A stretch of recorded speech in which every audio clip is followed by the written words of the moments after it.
na današnjem pogovoru. Med nami so od 8 sodelujočih umetnikov, 2, 4, 6, dve manjkata zaradi razdalje, ene v tujini. Tako da pozdravljam Zorana Srdića Janežiča, ki se predstavlja v prvem nadstropju. Potem je tukaj med nami Bojan Gorošec, Teja Curk-Sorta, Tejka Pezdirc, Boštjan Perovšek z glasbo na stopišču in pa Marko A. Kovačič. Mestna galerija je že kar nekaj let, ali pa je pred leti pripravljala eno tako serijo kiparskih razstav. To so le 4 razstave kiparske z neko vsebino, konceptom, ki so nekako sledile sodobni slovenski umetnosti, kiparstvu ali širše oblikovanju prostora s pomočjo skulptur različnih artefaktov. To je 5. razstava, tako da skupaj, če se štejemo, koliko je bilo avtoric in avtorjev, jih je bilo 45, kar se mi zdi, da je kar solidna številka, glede na eni strani solidna, na drugi strani pa še vedno manjka, ker v Sloveniji je res veliko število umetnic in umetnikov z področja likovne umetnosti.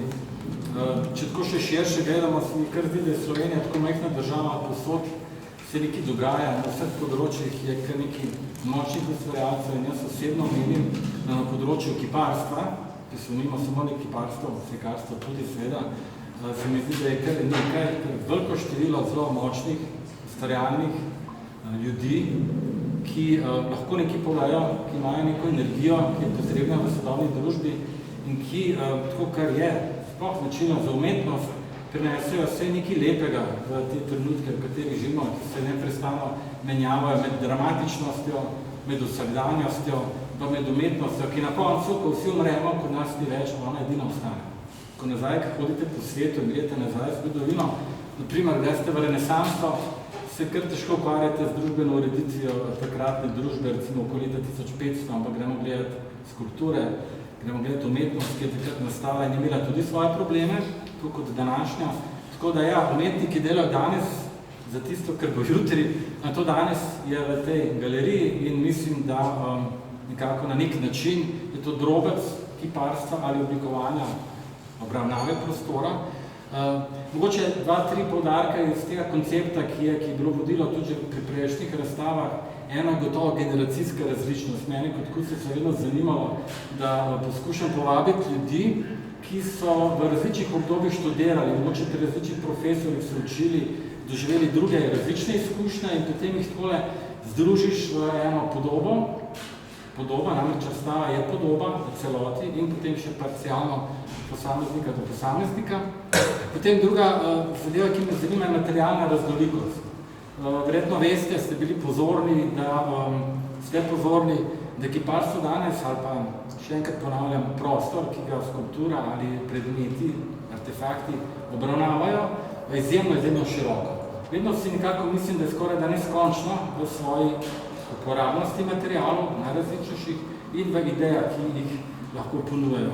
Če primerjamo samo na grobo, to je res na grobo za slikarstvom, ki je večinoma še vedno ukvirjeno, postavljeno na steno in na svoje barve, tudi različne materiale, pa se mi zdi, da je kiparstvo, če že na drugega, res tako močno, da naprimer si predstavljate, da bi nas nekdo izbral, vse tukaj, ki sedimo, in rekel bi bili moj eksponat, nas postavil v galerijo in bi od 10 do 7 sedeli v galeriji, ne bi hodili, ne bi se pogovarjali, delali različne stvari, mogoče govorili 3 mesece umetnosti, vedno znova in znova, gledalci bi nas opozvali, bili v bistvu kiparski, po mojem mnenju je to kiparski eksponat v tistem trenutku. To kiparstvo resnično ima, lahko pri sebi združuje scenografijo, dogodek, določena umetniška dela, ki imajo naslon na določen material in ta materialna razlikost ali raznoličnost je vidna na tej razstavi in hkrati lahko nekaj, kar najbolj moče banalno izpove. Ne govorim pove, ampak izpove. To izpoved imajo avtorji v svojih delih prikazano, vidno, nekje zelo jasno, nekje nekoliko skrita, namreč bila bi žalostna umetnost, če bi bila pojasnjena v vseh svojih odtenkih in v vseh svojih pojmih. Vedno mora pustiti nekaj neznanega ali pa nekaj, kar je nedorečeno. To je tak uvod, ki bi lahko seveda tudi drugačen. Zdaj pa me zanima čisto preprosto, Kaj, komu in kako zapravo vi kot ustvarjalci razumete sodobno kiparstvo v Sloveniji? A grem po vrsti ali spontano? Mogoče, Marko, ti včeraj sem govorila, da ti se včasih zdi, da kiparstvo skoraj da umira, sem nekaj tako rekel, izumira. Vendar se mi zdi, da je... Jaz ne vem, no, mislim, kiparstvo. Jaz imam tako eno tako hecno kariero. Končal sem kiparstvo, ampak v resnici kiparstva nisem imel nikoli pogojev, tako kot sem se predstavljal. Predstavljal sem si ga pa mogoče preveč socialistično. Ko se pravi, v 80-ih sem jaz študiral, smo vsako leto šli na nek simpozij, v neko tovarno, ali pa, ne vem, tam nek gost, ko smo neki klesali pa v enem Marušiči, kjer smo kar napijali. In to se nam je zdaj tako, ameriško, bi rekel, v redu. Mislim, dobro smo se počutili. Pa sem nas pa malo tako, ne, v bistvu, na en način omejili, da je to tako. Na en način smo imeli ful novih možnosti, pa trg se je odprl, ne, kustosi so zbirke začeli delati in tako. In to je bilo ta 90-ta, so bila taka prosperitetna, no. Bolj za slikarstvo, kot za kiparstvo se mi zdi. Tovarne so propadale, te simpoziji so sam še v zametkih nekje. Tako da sem pa, sporedno sem pa jaz še z gledališčem se ukvarjal, no. Tako da sem pač nekaj znanja pač prenašal malo iz, bi rekel, z enega zanimanja v hobi, pa iz hobija v zanimanje, pa tako. Sem pač več ali manj do penzije tako prefural, tako nekoč, da sem kombiniral pač različne te obsesije, ki sem jih imel. To bi tako bi rekel za sebe. Zdaj pa kiparstvo, se vidiš, mislim, pogled, kako je živo. To je tako, ne. Ipak se mi zdi, da smo malo prednosti pred slikarji, bi rekel. V prostoru moramo razmišljati, no, to je mogoče naša prednost, oziroma večjo zavest razmišljanja v prostoru imamo. Čeprav slikarji pa vse tudi, no, oni imajo pa ful enih razstavnih pa po celem mestu, po vasi, po sodku. Je pa zanimivo, no, to je ena taka posebnost, da se šol, ko sem zelo srečal in sem bil nadušen z njimi slikami, ki še vedno hoto naravo slika. To prav, evo, tok, zdaj ne vem, kaj jaz so kiparstvo, ne znam kiparstvo. Resno. Meni se je vedno zdelo zanimivo, zanimivo je tako prazna beseda, pomembno, da v neko postavitev razstave vključujem tudi glasbo, če se to vse tudi dan, če se mislimo, a pa vse ton, zvok. Na tej razstavi je gotovo ton zvok tudi pri Marku. To ste verjetno, če ste bili gor doživeli, slišali. No, na stopnišču, ki je tako, za večino umetnikov naše galerije kar poseben izziv in redko kdo si upa razstaviti pred leti enih teh kiparskih razstav je bila Dragica Čadež s svojimi letvami in naredila neko geometrično zanimivo strukturo. No, tokrat pa se na stopnišču predstavlja za glasbeno strukturo Boštjan Perovšek, pa me zanima njegovo, bi rekel, kar doživljanje ali pa njegovo razumevanje na eni strani kiparstva in svojega ustvarjalnega vključevanja v ta kiparski projekt z različnostjo. Mogoče je hecno, zanimivo ali pa intrigantno to, da jaz pri svojem zvočno-glasbenem kompozicijskem postopku vključujem tudi prostor. Jaz sem drugače tudi veliko delal za razne postavitve po muzejih in vedno sem govoril, da se oblikuje prostor ne samo za oči, ampak tudi za ušesa. Spravi, govorimo o oblikovanju zvočnega prostora. In po drugi strani, ko hodiš naokrog, v bistvu ugotoviš, da tisto, kar oči vidijo, ušesa lahko drugače dojemajo. In ena taka skrajnost je, ko ljudje s slušalkami na glavi hodijo po mestu in ničesar ne slišijo razen tistega, kar se osamijo v samih slušalkah in pravzaprav jim tisti zvok prestavi ali pa predrugači sliko, ki jo vidijo. Se pravi, to je že neke vrste oblikovanje zvočnega prostora.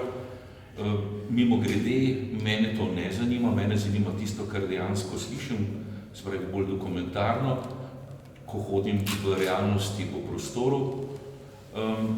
Zdaj pa, če zadevo prestavimo v same prostore, v notranje prostore ali pa v zunanje prostore, ko pride pa za neko miselno intervencijo, kako preoblikovati določen prostor, pa prav gotovo zvok naredi zelo veliko.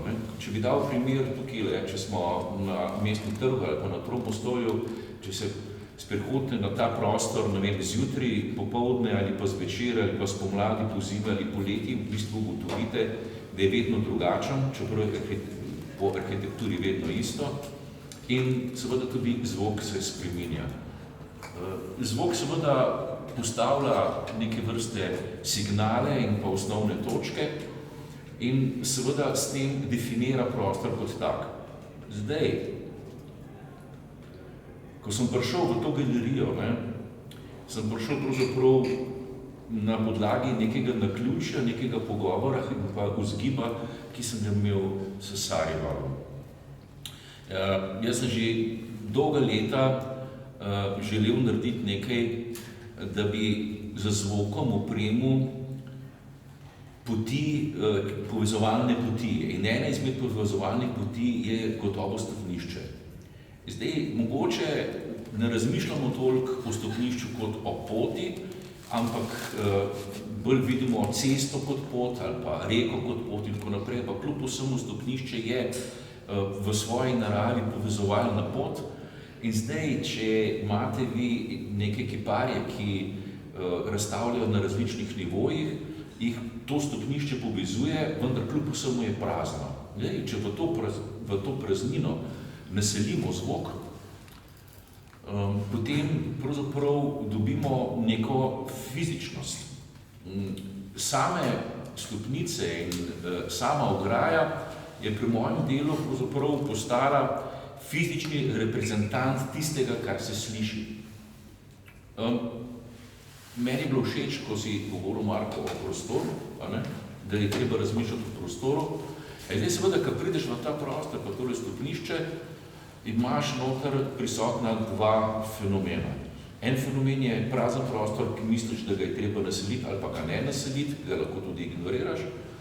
Po drugi strani pa, če daš noter zvok kot tak, naenkrat ugotoviš, da obstaja nek volumen, neke določene oblike, ki ni nujno oblike samo nekih stopnic. Drug fenomen je pa seveda pa ta, ki ga jaz gledam pač kot nek obiskovalec v galerijah, je, da ko prideš v nek prostor, so tam objekti, kipi, kako hočete to imenovati, in največkrat ti rečejo, da se jih ne smeš dotikati. No, tukaj imate pa priložnost, da se ga ne morate dotakniti. Se pravi, da imamo v bistvu kar naenkrat obraten sistem. Zvok, ki pa noter v tem zvočni skulpturi, kot jaz to imenujem, je pa kompozicija sestavljena iz drobnih zvokov, ki so jih proizvedli kiparji. Te zvoki, ki so jih proizvedli kiparji, so bili pa, samo da tehnično pojasnim, ni pa to bistveno, so bili posneti pravzaprav neki drobni zvoki bolj znotraj kot zunaj. In vsiljuje se takoj neka primerjava nekega notranjega sveta, ki ga ima vsak človek posebej in pa tista notranjosti, ki ga ima pravzaprav sam material.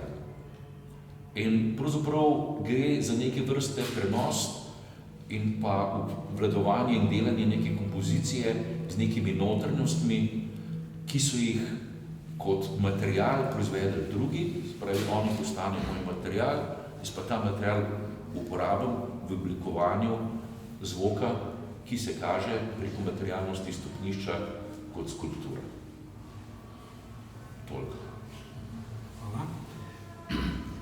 Tega pezdirce predstavlja v prvem nadstropju v zadnji sobi, material je marmor in kovinska konstrukcija, tako da če pogledate oddaleč, ali pa ko se približujete, se meni že tako zdelo kot nekaj vrste teme.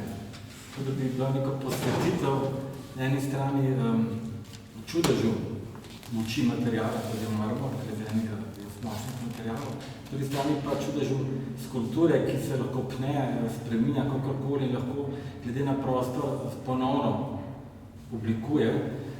Ta prostor je tak, oziroma postavitev v tem prostoru je takšna, v kakšnem drugem prostoru bi lahko bila tudi drugačna. Res nakazuje to, da je kiparstvo prostorsko zelo močno, raznoliko, a hkrati, kar smo že omenjali, materialno dinamično. Pa me zanima, kako ti obravnavaš ali pa razumeš na eni strani ta kamen, marmor, na drugi strani pa domišljijo, ki se je odkala v to podobo. Oziroma, kaj ti pomeni dejansko tvoje ustvarjanje? Mislim, težko je strniti to v eno tako smiselno vsebino. Sigurno mene kamen zelo privlači že od vedno, pač izhajam iz takega okolja, ker je bil prisoten.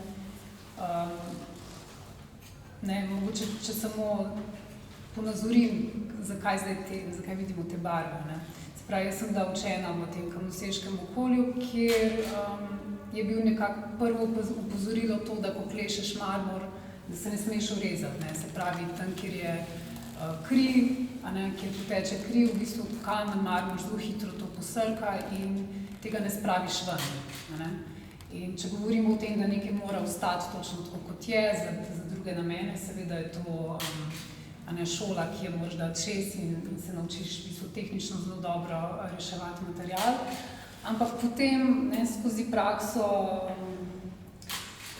moja prakso nekako zelo me prostor zanimal vedno in potem na neki točki mogoče imamo vsi ta moment, kjer se vrnemo v nek ta primaren stik, nekaj, kar je bilo zelo močno prisotno in sem se začela malo bolj, recimo, kiparsko ukvarjati s kamenom, ne več tehnično, kamnoseško.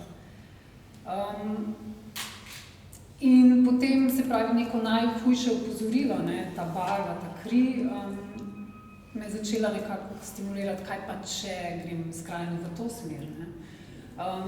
Torej, jaz hočem pripeljati kamen ven iz tega nekega arhaičnega načina obdelovanja, to, da vsi vidimo, da je to kamen, ko ga delamo, da je videti neka tekstura kamna. Jaz pač želim, da ima kamen neko mesto zdaj v sodobni kiparski praksi na način, da zmore prenesti nekaj, kar je mejno.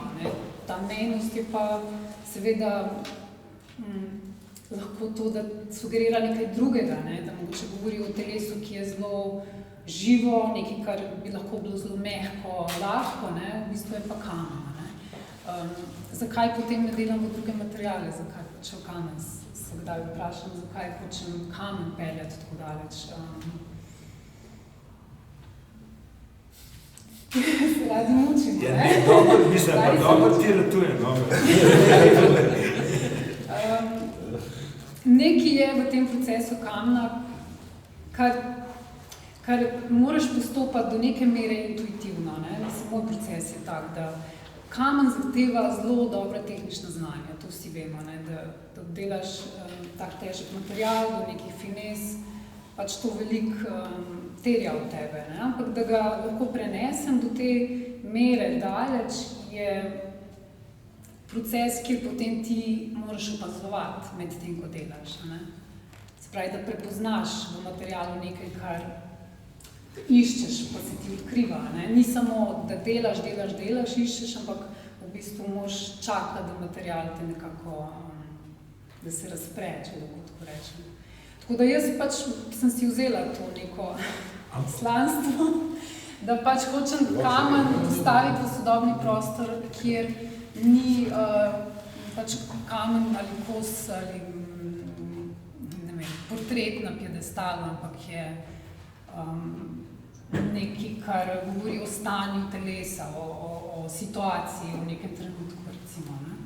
Da se ne vprašaš, kakaj, to je kamen, zanimivo, ampak da v bistvu se sprašuješ, da si postavljaš neka vprašanja, ki pač hočem nekaj stimulirati. No, ampak mislim, to me zanima, če te lahko vprašam. A veš, da prideš na to idejo, da kamen spremeniš v plastiko, mene si nategnila 100% to, tega nisem vprašal. No, sej pa, kako se ga dotakneš, je pač hladno. Ja, ampak tle se meni zdi ta presežek, no, mislim, kako si se lotila pravzaprav enega tazga, bi rekel, ritualno, simbolno, ne vem, kaj s tem kamnom, no, tako si tudi razložila. Ja, in mene v bistvu Marko me je najbolj tako pomiril, ko je prišel en drug teden v galerijo in jaz povem, da kamen je tako, čakaj, ne. Pa nekdo, ki dela z materiali, ne, to mi je bilo v bistvu v čas takrat. Se pravi, da sem zmogla iti toliko naprej, da ni več to kot neka očitna stvar, da to malo. To mislim enkrat. Ja, hvala. Ja, gremo naprej. Pravzaprav kot nekakšne risbe se pnejo ženske figure, te sorta v prvem nasropju v naši dolgi sobi, ženske figure, če ste bili pozorni, in hkrati občutek kot neke paleolitske jame, kot da bi stopili v nek notranji prostor in potem si giblješ skoraj da živimi podobami, ki te zaobjamejo. Žica je ta material, ki ga na nek način res spretno oblikuje in ustvarja ta občutek na eni strani enostavnosti, na drugi strani pa kar močnega občutenja telesa. In me zanima, kako ti razumeš, oziroma kako da toliko žensk je v tvojem umetnosti in hkrati na eni strani ta občutek risbe, pa kljub kovini, ki je hladna, neke topline v figuri. Ja, zakaj ženska? Zato, ker sem ženska. Se pravi, ne razmišljam o ženskem telesu, ampak o telesu nasploh. Je telo tisto, ki me privlači, se mi zdi, da telo je tisto, skozi katerega se izražamo, skozi katerega deluje vse od nas. Skozi telo mislimo, čutimo, delujemo in zato je toliko močno zame, da ga kar naprej hočem upodobiti. Se sprašujem o mislih, od občutij in kako jih prikazati, kako obrniti roko, kako obrniti mišico, ki je ali popačenen del telesa, kako je viden z druge strani, tudi sploh pri risbah, ampak tudi pri teh bolj gmotah, no, figur, je zmeraj to, da zelo težko se jih fotografira mogoče, zato ker se toliko premikajo, s tem, ko jih hočemo zamrzniti, postajajo drugačne in se zakota govorijo svojo zgodbo. Potem je tukaj zmeraj še ta postavitev, se prilagajam prostori, v katerem so misli, ki jih imam doma, ki sanjam, kako bom svoje delo postavlja, ampak kadar pridem v prostor, tudi tukaj se mi je to zgodilo, da sem potem spremenila to zgodbo in ena zamisel je bila, ampak potem se prepustim temu, kamor me prostor in energija prostora pelje. Svoje doda svetlova. Ne sem ta svetlova, da sploh lahko vidimo ta material, da ga sploh zaznamo, ampak tudi potem te sence, ki so še ena druga plat te moje zgodbe, se začnejo risati po stenah.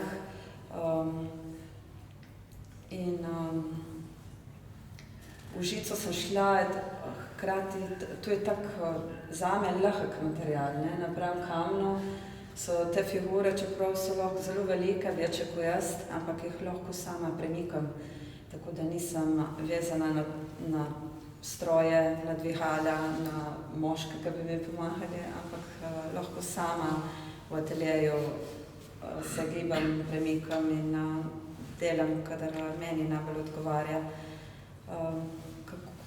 Ja, žica, kovina je hladna, ampak prav s temi organskimi oblikami jo potem spreminjamo tudi, da postane topla.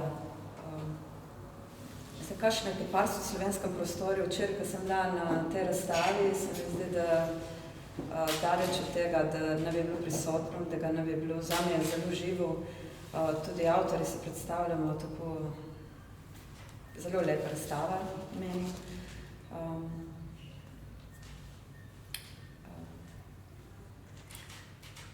Tudi mogoče to kiparstvo, tako ko sem ga daleč nazaj dojemala, je bila zmeraj ena taka prezenca, nekaj težkega, močnega. In zdaj pa jaz sem tekom let vse skupaj dvignila, kar se kaže tudi na tej postavitvi. Sem skozi to risbo eno ta eteričnost, eno misel, skušam preklicati noter in da mogoče te figure tudi kar lebdijo v prostoru, da niso tako pri tleh, tako na tleh, tako negibne.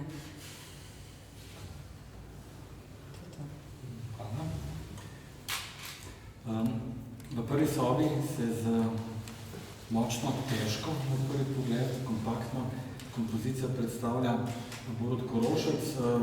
Material je pena, mehak material, ampak tako nekako oblikovan, kiparsko strukturiran, da deluje neobičajno trdno. Na eni strani imate občutek figuralnosti, pa zopet geometrije, pa zaprtosti, odprtosti.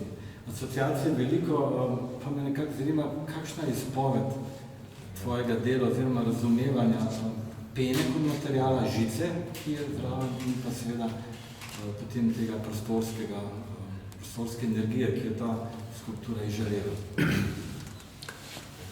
Kar se izpovedi tiče, je mogoče zanimiv, da ta verbalen aspekt, recimo, zame sploh ni tako ključen pri ustvarjanju. Veliko pozornost dajem pa sami izdelavi kipa, no. Tako da recimo zame, če se, sploh ne nujno na začetku, ampak nekaj, ko se pojavi ta naslov za delo, sem jaz na nek način z verbalnim skoraj že upravil in je pol vas proces pravzaprav vezan na samo izdelovanje kipa. In tudi temu se pravzaprav prepustim tako skar z eno, kako bi rekel, avtonomijo pa svobodo, pa krat z eno pozornostjo do materijala. Tako da ta izpovednost, recimo, jaz mislim, da je vezana pri mene na samo idejo izdelovanja skulpture.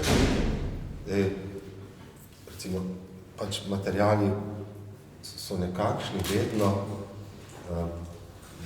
verjetno zavestno ali pa podzavestno sem se mogoče v enem momentu odločil za materijale, ki malo tako prekinejo s temi vzorci, ki se bi udeležen mogoče pri malerju.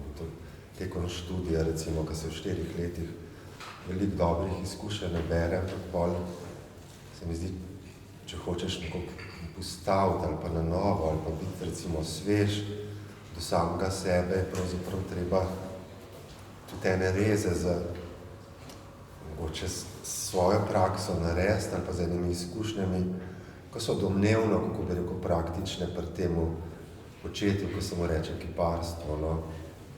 Tako da imam občutek, da mi ta material, no, ko si ga tako pač omenil, po eni strani mogoče eno distanco, kako bi rekel, tistih, kako bi rekel, mičkam bolj običajnih praks, enostavno terja v tebe en drug odnos ali pa te poriva, recimo, vsaj mene, eno novo izkušnjo ali pa pred ene nove naloge.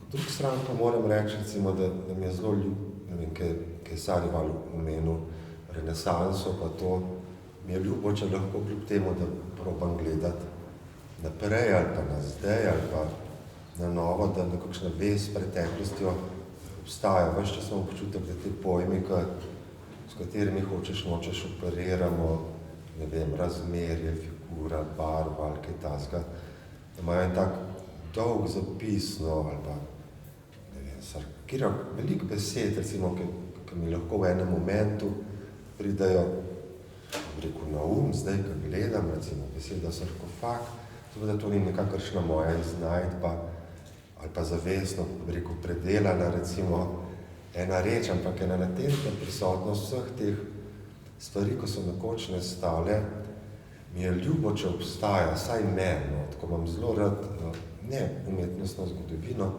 ampak samo dejstvo, da obstaja dialog, recimo, tako tudi za nazaj, če je treba.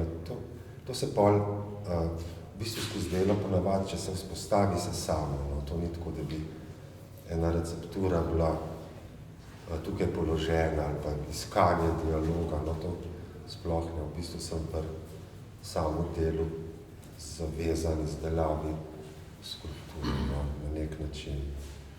Ne vem, če bi še kaj drugega dodal tako ta hip. Tako se mi zdi, no, da če sem zadosti sekventen, recimo pri sami izdelavi, ena tiha podmena je, da imajo besede same, pravzaprav, da ljubijo snov ali pa rokovanje in da same pridejo na konec. Tako da sem te skrbi oproščen.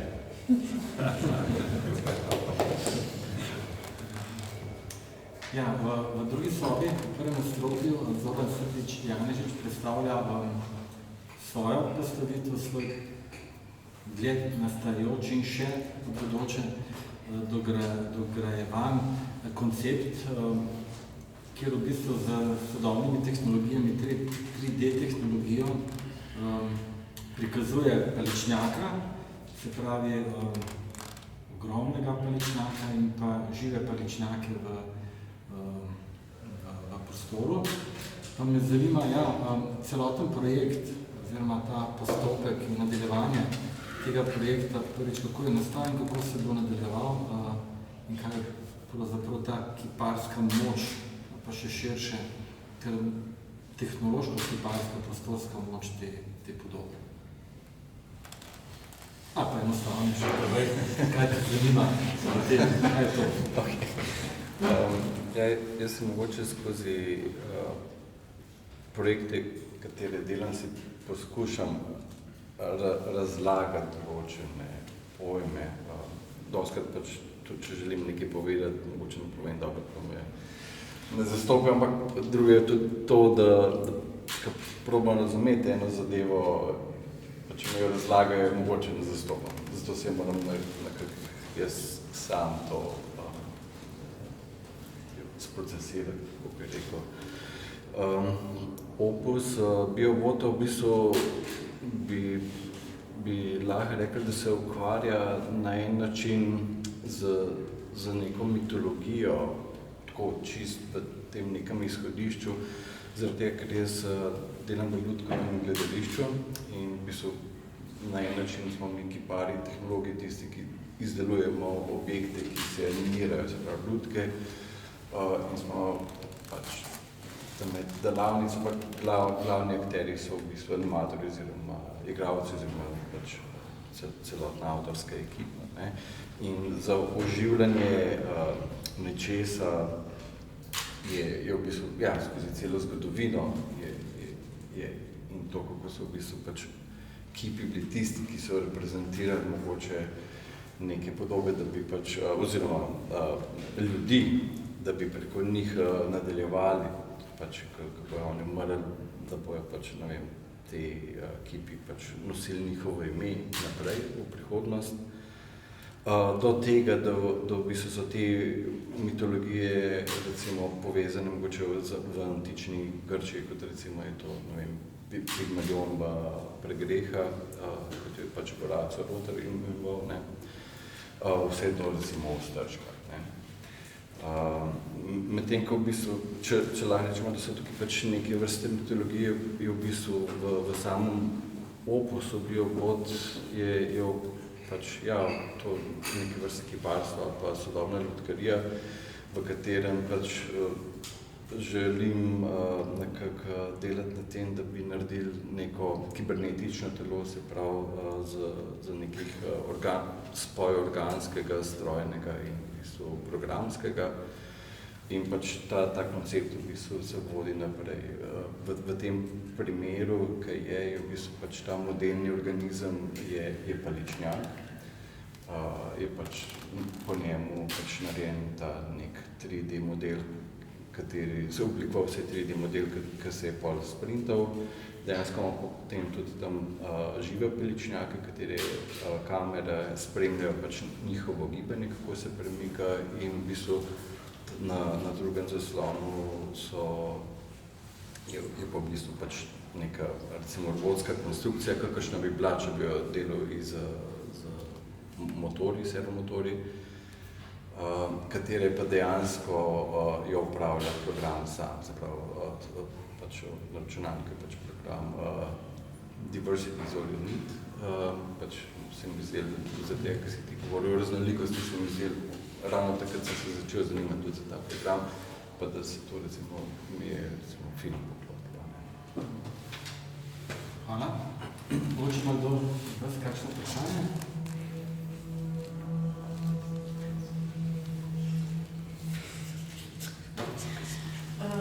Ko sem prišla gor, ne glede na to, da sem že prej rekla, da sem tudi sama imela paličnjake nekdaj, ampak prvo, kar mi prišlo na misel je, če je to vseeno kakšen pogovor s vajki Louise Bourgeois.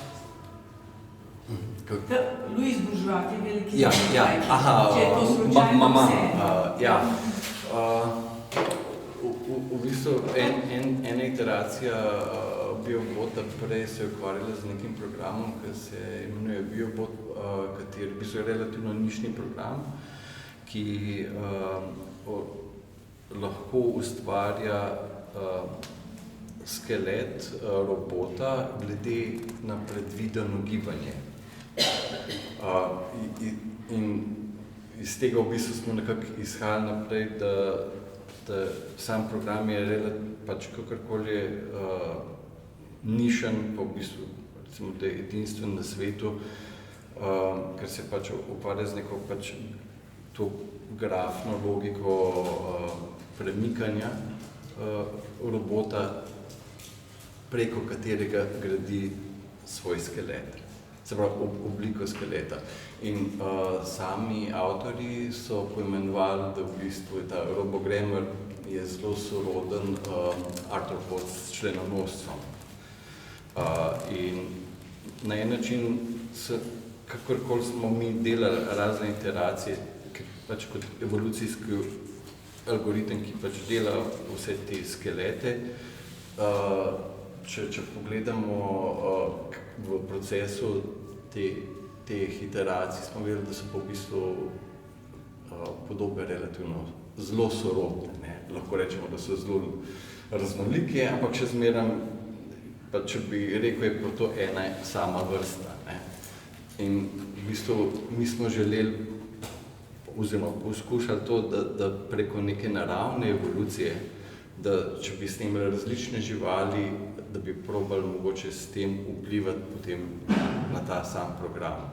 In ja, pač členonosci so pač tudi pajki, nekako na koncu smo se odločili za vietnamskega paličnjaka, v bistvu v Sloveniji je sicer ta vrsta Rosijev paličnjak, samo pač zaradi velikosti kamere smo se pa nekako odločili. Ampak ja, glede na Louise Bourgeois je v bistvu ravno to,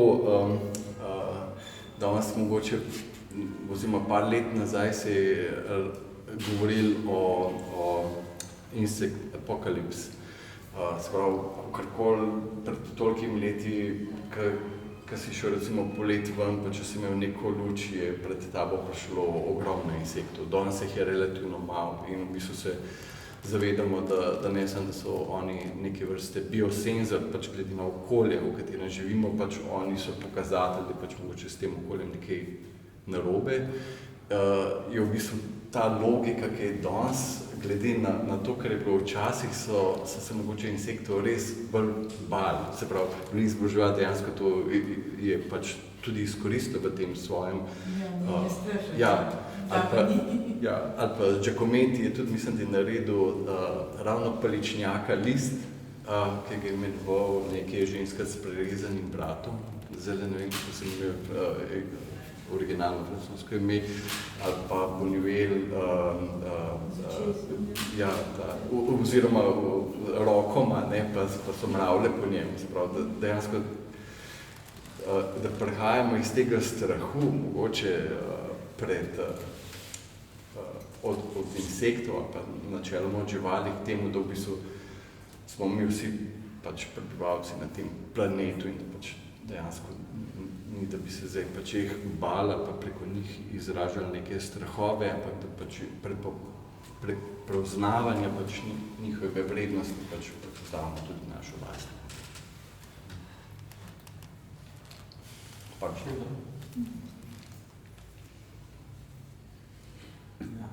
Mogoče to meni kot kustosa ena taka zanimivost. Povabiš ljudi, nekateri so med sabo umetnice, da niti ne poznajo, potem nekako se naselimo v galerijo, se naselijo in se spoznajo in živijo. In te skulpture, njihova dela se na nek način med sabo spoznajo in me včasih tako neobičajno se mi zdi, da skulptura kar gre ena z drugo, so različni njihovi artefakti, njihove umetnine, kar dosti med sabo, vendar se ti zdi, kot da so eno, kot da bi se to kar nekako prelivalo, kot da je neka logika, nekih povezav, čeprav to ni logika renesanse, neke klasike, logika današnjega kiparskega razumevanja, nekako gre skupno. To nekako ukazuje, kako je umetnost univerzalna. To ustvarjanje, sam postopek lahko univerzalen in ljudje enostavno to čutimo življenje. To najbolj čutijo otroci, ko so spontano dojemljivi do stvari, dokaj jih okolje ne spremeni. To mogoče še celo najbolj glasba pokaže, ko je, če je močno, primer, so vrteli betona, Pigmejcem so ravno tako jokali, kot bi Evropejci, pa to njihova glasba ni. Pravi, kaj je univerzalna svinjansko občutenje estetike, lepote ali pa razumevanja nekih forum zelo univerzalno. To se mi zdi, da v galerije kažemo, postavitve kažemo, avtori sami tudi v tej moči. Lahko bi še marsikaj govorili, še marsikaj sprašvali, če imaš tudi kakšno vprašanje. Ne vem, koliko smo dolgi, jaz nimam ure, da ne bomo predolgi. Tako je to. Tukaj smo se že pogovarjali, prej. Eno je tukaj bolj, če možeš izpostaviti ta pomen materijala, pa to dejansko ta sugestija, ki je materijalno sugestija. Recimo, velikrat jaz slišam ta, recimo, ko imam pedagoške skupine, vodstvo, velikrat nas tudi mene zanima zgodba, story behind, zgodba zadnje. Nekje jo lahko ni, nekje se avtor lahko ne zaveda. Ampak vem, da je, ko ste zvok delali, da ste hodili po ateljejih. Se mi zdi, da to je tak fajn kontekst mogoče. Kako ste potem to skupaj sestavili? Oziroma, kako so avtorji vplivali na ta zvok, ki je pa nastal? Kako je to šlo? Zdaj, najprej treba mogoče še razložiti same osnove, ker na začetku nisem mogel vsega razložiti, da ne bi bil predolg. En izmed pogojev pri tem delu je, da pravzaprav ugotoviš, kje iščeš sinonime. In zdaj ta sinonimizacija je seveda izjemno pomembna in pa tudi seveda zelo zanimiva. Jaz delam zelo veliko glasbe, tako imenovane bioakustične glasbe, ki sem začel delati že v 80-ih letih prejšnjega tisočletja. In stvar, ki je zelo zanimiva, je ta, da veliko zvokov, ki so naravno proizvedeni, vendar so tako rekoč neslišni, ker jih pač ne moremo slišati brez posebnih aparatur, lahko se zdijo, kot da so elektronsko vzpostavljeni. Kar naenkrat to postane elektronska glasba, čeprav ni nobenega izvora, kot je recimo oscilator in modulator in tako dalje stvari in seveda izpade skoraj kot elektronsko pa seveda, ker vse tisto, kar nekako dobro ne poznamo, kar je neznano, tuje in tako naprej, prestavimo v eno drugo področje dojemanja ali pa sprejemanja. Se pravi, to ni enako akustičnem inštrumentu, se pravi, gre za elektroniko. No, ne gre za elektroniko, gre za naravo. Zdaj, zanimivost pri teh obhodu v teh ateljejih je seveda to, da ja, seveda, vsi kolegi uporabljajo različne materiale, vendar so neke stvari so pa zelo skupne vsem. Ne? Govorimo o določenih ritmih, vsak izmed ustvarjalcev dela v nekem določenem ritmu, eni ritmi so pravzaprav tudi dosti enaki, a ne? Ker so pač naravni ritmi, ne? Vsi vemo, da se zelo dobro počutimo v nekem določenem tempu, ki je recimo zelo podobno recimo srčnemu tripu, se pravi, govorimo 70-80 udarcev na minuto, ne? In jaz sem seveda ugotavljal, da je recimo to obdelovanje določenih materialov, takrat, ko je človek relativno zelo umerjen, je bil zelo v bistvu blizu tempa 70-80, če govorimo čist o konkretnih stvareh.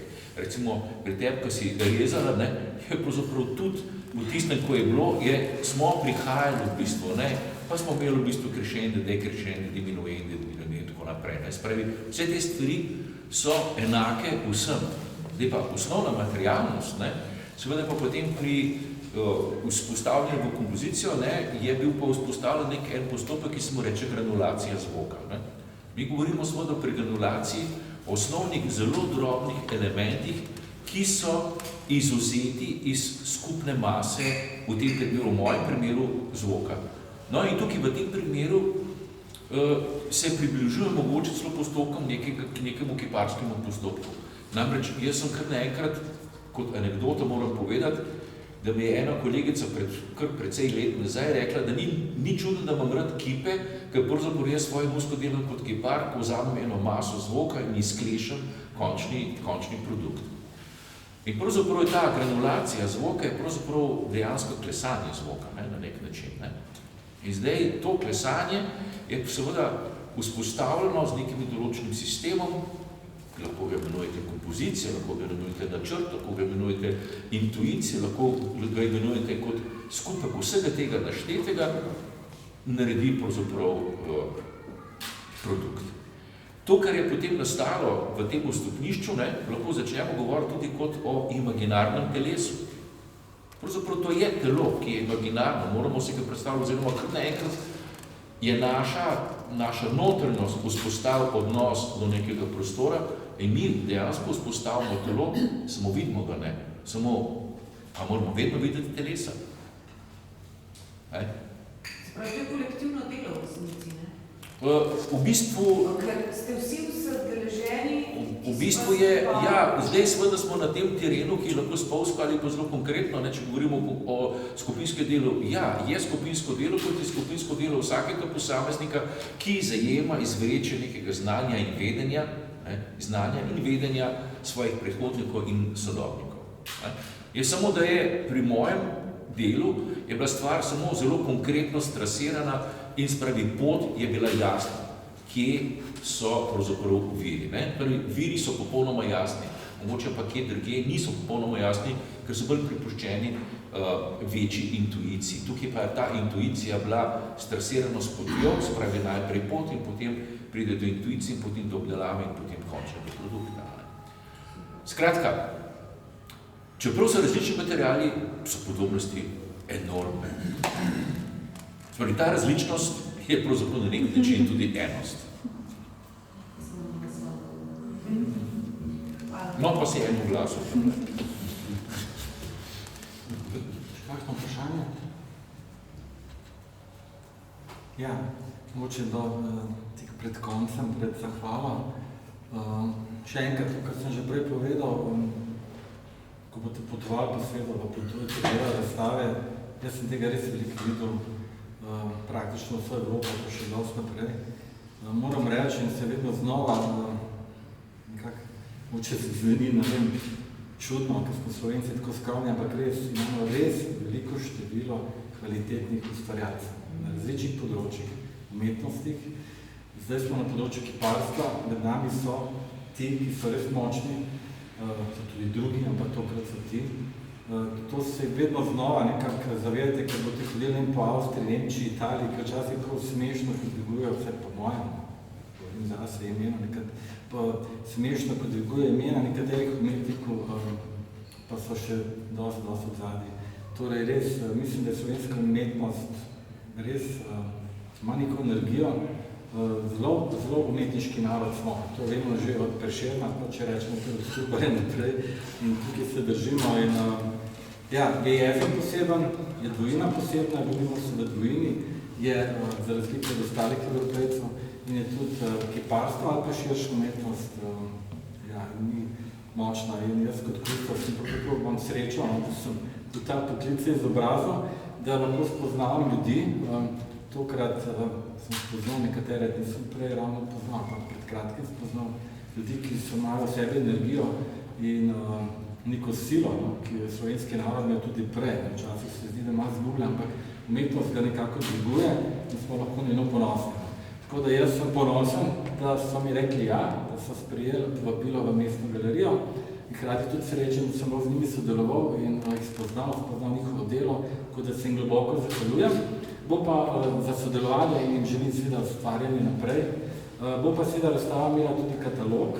Katalog bo kakšen mesec dni šel, ker bo notar pofotografirana, predstavljena postavitev. Namreč večina teh del, pa gotovo postavitev teh del je tukaj unikatna in tudi večina teh del je narejena, pa se delno narejena za to postavitev, za to galerijo. Tako da bo potem razstava zaokrožena, ker publikacija se mi zdi, da zaokrožuje z seveda teksti, ki so noter, moj uvodni tekst in predvsem, da poudarim teksti pri posameznih avtorjih, ki jih je napisal dr. Leo Menaše, ki sta pri tej razstavi nekako sodelovala in mislim, da je kar velik strokovnjak poznavalec sodobne likovne umetnosti. Tako da hvala še enkrat in hvala vam za obisk, hvala Mestni galeriji in pa Muzej galerije mesta Ljubljane, da lahko delamo umetnost, sooblikujemo umetnost, za učinek umetnosti naprej.